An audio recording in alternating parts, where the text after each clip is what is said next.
All right, let's talk about the state of the race now with Frank Luntz, a pollster and political strategist. Frank, always great to have you on BBC News. I want to start with the turmoil among Democrats right now.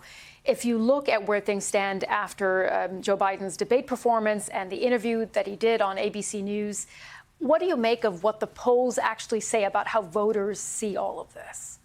There's been a change, but not as big as some have assumed. There's been some slippage in Biden's core support.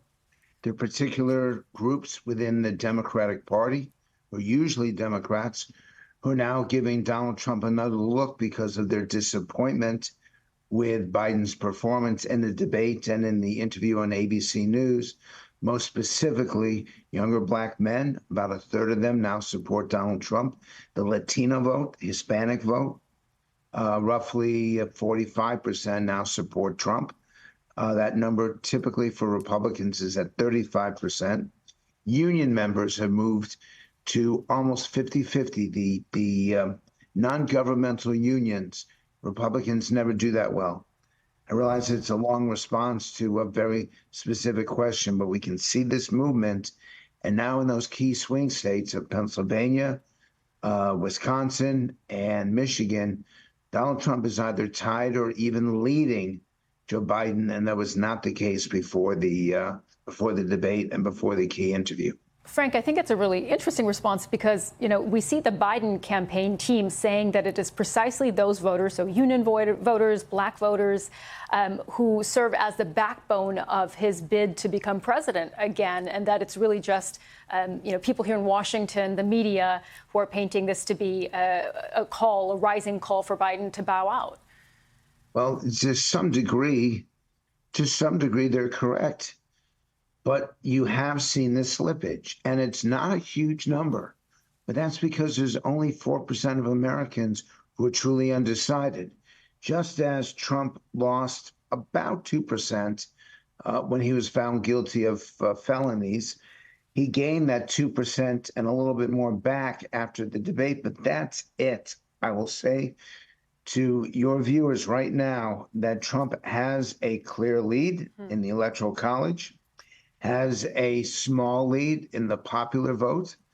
And this is because of Biden's weaknesses, not necessarily Donald Trump's strengths. People are paying attention to the race now. Do you think there is anything that Joe Biden could do at this point to turn around those numbers significantly? There is, which is for him to be much more active, to do more events, dump the teleprompter, prove to the American people that he is vibrant and has the kind of strength and the vigor that people are looking for. Look, these next 4 years are going to be tough. They're going to be tough for the economy, tough for national security. And they want a president who's ready, willing, and able to offer something for the future. And in fact, I'm glad you asked that question. It was not successful, Biden's post-debate appeal to the American people. He gave a couple good speeches, but they were based on a teleprompter.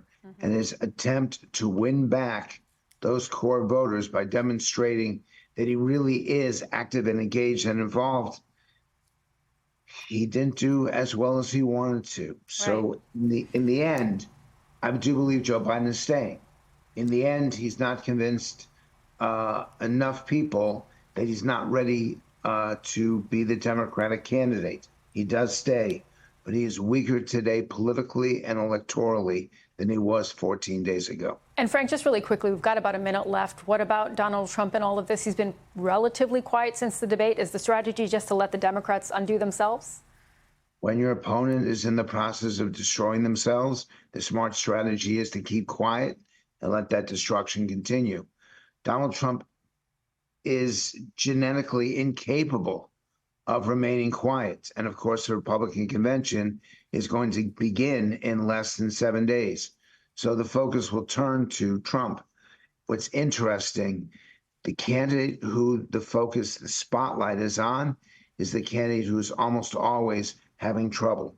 And the spotlight's been on Joe Biden. And if Donald Trump were smart, he would let that spotlight stay on Joe Biden. Frank, always great to get your analysis. Thank you so much for joining us tonight. It's a privilege. Thank you.